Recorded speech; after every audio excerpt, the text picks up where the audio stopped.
Dok, saya itu ya, padahal udah rajin makan sehat, tapi kenapa kok masih kena sakit kanker, hormonal? Salahnya di mana ya dok ya? Ibu sering makan sayur dan buah ya tiap hari?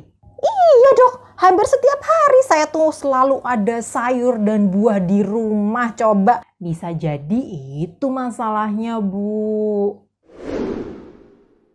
Yang tidak mereka tahu bahwa sayur dan buah itu ternyata juga menyimpan bahaya tersendiri pada tubuh nih. Apa aja itu? Yang pertama, residu pestisida. Sayur dan buah-buahan dulu itu berbeda dengan zaman sekarang. Dulu sayuran ditanam secara alami, disemai juga alami. Namun sekarang diberikan pestisida agar terbebas dari hama, fungi maupun gulma. Sayangnya pestisida ini tidak langsung hilang saat dipetik. Banyak yang menyerap pada makanan bahkan masuk ke dalam daging buah dan daun sayur. Penelitian yang dilakukan oleh Pesticide Action Network di Eropa, hampir sepertiga dari apel itu memiliki residu pestisida yang beracun. Beberapa di antaranya telah dikaitkan dengan penyakit termasuk kanker, penyakit jantung, bahkan cacat lahir saat hamil. Selain itu, residu pada buah anggur, buah ceri, dan buah stroberi itu meningkat 2 kali lipat dari 22% menjadi 50%. Sayuran juga ternyata mengandung residu pestisida yang tinggi, seperti seledri, kangkung, dan bayam adalah produk yang paling terkontaminasi dari pestisida. Skor residu pestisida yang paling tinggi itu terdapat pada buah apel, buah anggur, kacang hijau, sayuran hijau, kentang, bayam, stroberi, tomat, maupun labu. Residu pestisida dalam jumlah minimal tidak begitu berdampak pada tubuh. Namun, dalam jumlah yang tinggi itu bisa menyebabkan masalah kesehatan serius pada tubuh.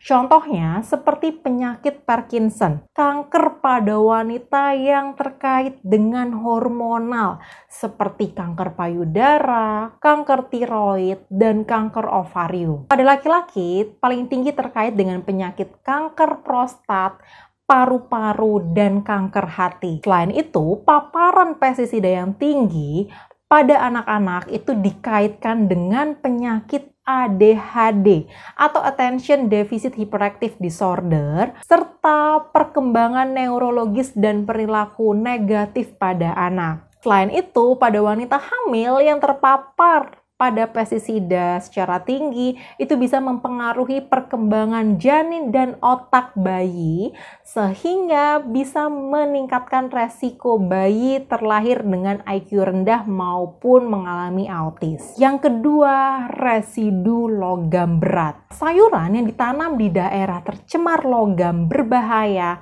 atau sumber polusi logam berat terdekat itu dapat mengumpulkan logam berat dalam jumlah yang lebih besar daripada sayuran lainnya. Logam berat ini diambil melalui akar tanaman dari tanah yang tercemar dan limbah lingkungan. Normalnya sayur memang mengandung logam seperti tembaga, besi, mangan, nikel, dan seng. Namun dalam jumlah yang berlebihan maka tentu bisa meningkatkan bahaya kesehatan pada tubuh. Beberapa sayur juga ditemukan logam berbahaya seperti aluminium, arsenik, kadmium, timbal, dan merkuri. Konsumsi sayuran yang mengandung logam berat pada tubuh itu dikaitkan dengan masalah kesehatan manusia seperti penyakit kanker, gangguan ginjal, sel darah, gangguan hati, serta jaringan saraf pada tubuh. Kenapa? Karena ketika kita mengkonsumsi sayuran, nutrisi itu akan diserap oleh saluran pencernaan dan dialirkan kepada sel darah merah. Nah, sel darah itu akan mengalir ke seluruh tubuh, dari otak, paru-paru, ginjal, bahkan sampai ke hati kalian. Yang ketiga, residu pengawet. Dulu, buah-buahan dan sayuran itu hanya muncul saat musimnya saja. Namun saat ini, hampir di supermarket besar itu selalu menyediakan buah-buahan dan sayuran segar walau bukan di musimnya. Normalnya buah-buahan dan sayuran itu akan mengalami proses pembusukan dalam waktu 2-3 hari setelah dipanen.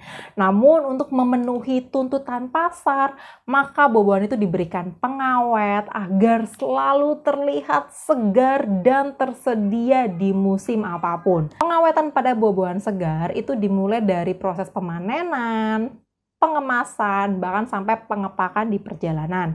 Ada pengawet yang disemprot ke area buah-buahan, serta ditambahkan lilin sebagai pelapisan pelindung buah. Sebenarnya, buah memiliki lapisan lilin alami untuk menjaga kesegarannya. Namun biasanya dalam proses pemanenan, pembersihan maupun pengepakan buah, lilin alami ini terkikis dan menghilang sehingga membuat buah lebih cepat busuk. Produsen buah akhirnya menambahkan lilin sebagai lapisan pelindung buah untuk mencegah pembusukan dan kerusakan buah. Selain itu, lilin juga membuat penampilan buah menjadi lebih cantik dan lebih mengkilap lagi di pasaran, atau disebut proses waxing. Nah, waxing ini dapat menutup retakan kecil dan penyok di kulit sebagai penghalang terhadap masuknya patogen jamur, bakteri, maupun pembusukan pada buah segar. Lilin alami pada buah sebenarnya aman pada tubuh. Namun, jika lilin tersebut dicampur dengan zat aditif seperti gliserol maupun pengawet seperti morfolin, jika dikonsumsi terus-menerus dan menumpuk, itu bisa menimbulkan bahaya kesehatan. Menelan morfolin melalui konsumsi harian buah yang berlapis lilin secara terus-menerus itu dapat merusak fungsi hati dan ginjal secara perlahan-lahan. Yang keempat, residu pematangan buah. Nah, buah-buahan itu banyak sekali sumber vitamin dan mineral yang baik. Namun nutrisi pada buah itu tergantung dari bagaimana buah tersebut matang. Yang paling bagus itu matang alami.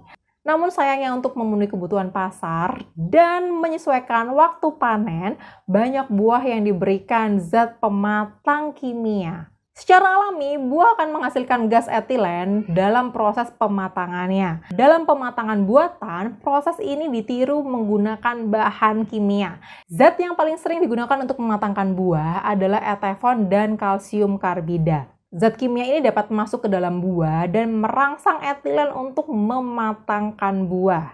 Namun ternyata pematangan buah secara kimia ini dapat memecah komposisi organik dan vitamin serta merusak zat gizi mikro alami dalam buah. Selain itu, pematangan ini ternyata hanya merubah warna kulit buah, namun buah akan tetap mentah di dalamnya.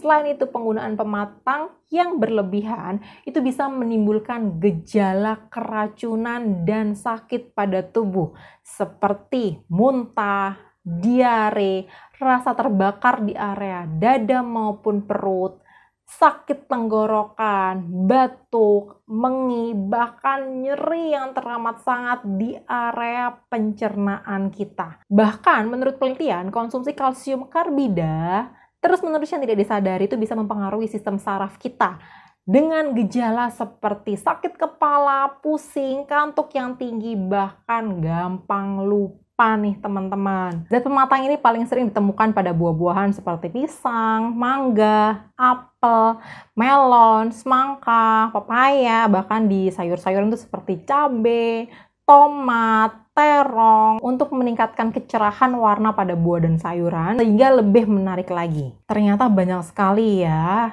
bahaya tersembunyi dari sayuran dan buah-buahan yang kita konsumsi. Lalu bagaimana cara untuk memilih buah dan sayuran agar aman dikonsumsi? Yang pertama, pilihlah buah dan sayur lokal yang musiman. Buah dan sayur yang tersedia di luar musim bisa saja diberikan zat pengawet untuk memperpanjang masa penyimpanan. Cobalah beli buah-buahan dari petani maupun pasar lokal agar terhindar dari zat pengawet. Jangan terpengaruh oleh warna-warna buah yang cerah dan mengkilat. Pilihlah buah yang punya warna merah dan oranye yang merata serta ada sedikit warna coklat dan tidak mengkilap. Ciumlah aroma buah. Jika buah tersebut berbentuk matang namun aromanya kurang segar, bisa saja itu ditambahkan zat pematang kimia. Yang paling susah adalah ketika buah tersebut diberi pematang kimia namun disemprot aroma matang.